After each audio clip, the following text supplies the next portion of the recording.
अस्सलाम वालेकुम friends and family, कैसे हैं आप लोग। और हम लोग यहाँ पे आए हुए हैं बिलाल सईद और इमरान खान का कॉन्सर्ट देखने के लिए।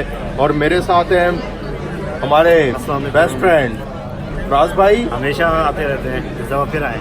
और हमारे साथ हमारे दूसरे बड़े अच्छे दोस्त शहरी भाई। तो अभी हम अंदर जा रहे हैं और जाके कॉन्सर्ट एंजॉय करेंगे। और इमरान खान और बिलाल सईद उनको हम देखने के लिए आए हैं। तो मज़ीद वीडियो वगैरह बनाएंगे और फिर आपको दिखाएंगे।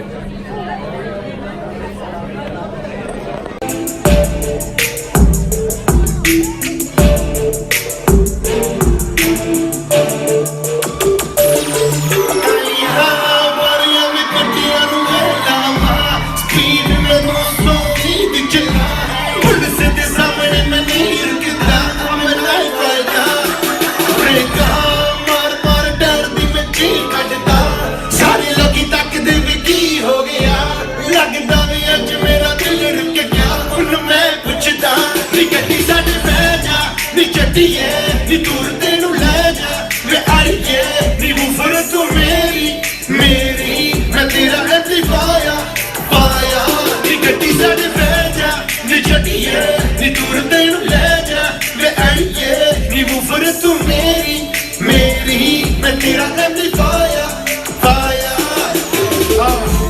गड्डी मेरी तेनू भी आवाज मारदी ब्लैक लेदर सीटां ते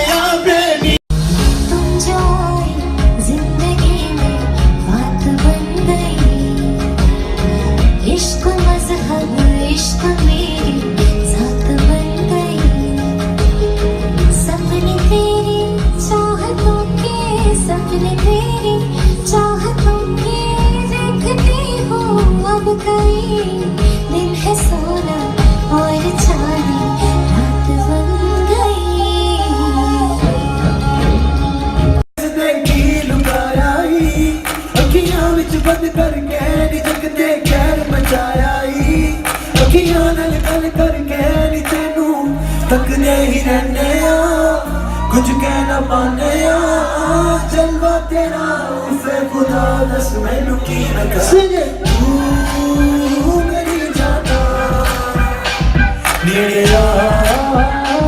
तो दूर जावी तू मेरी जाना मेरे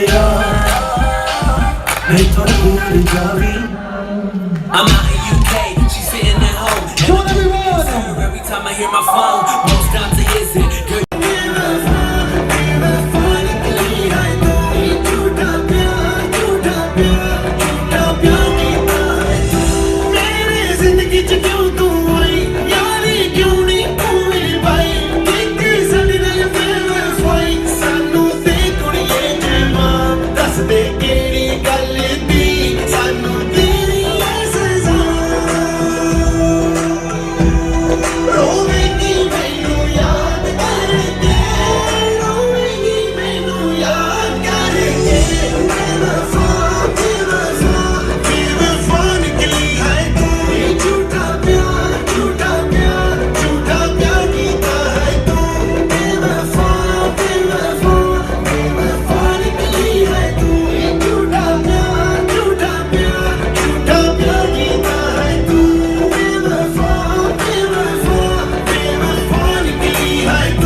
तेरा तोड़ना है तेरा मारना लगने वाले बात तेरी लग दे कमाल में साडी तो जिंदगी तो साडी जिंदगी जान शहर विच आके तू पाए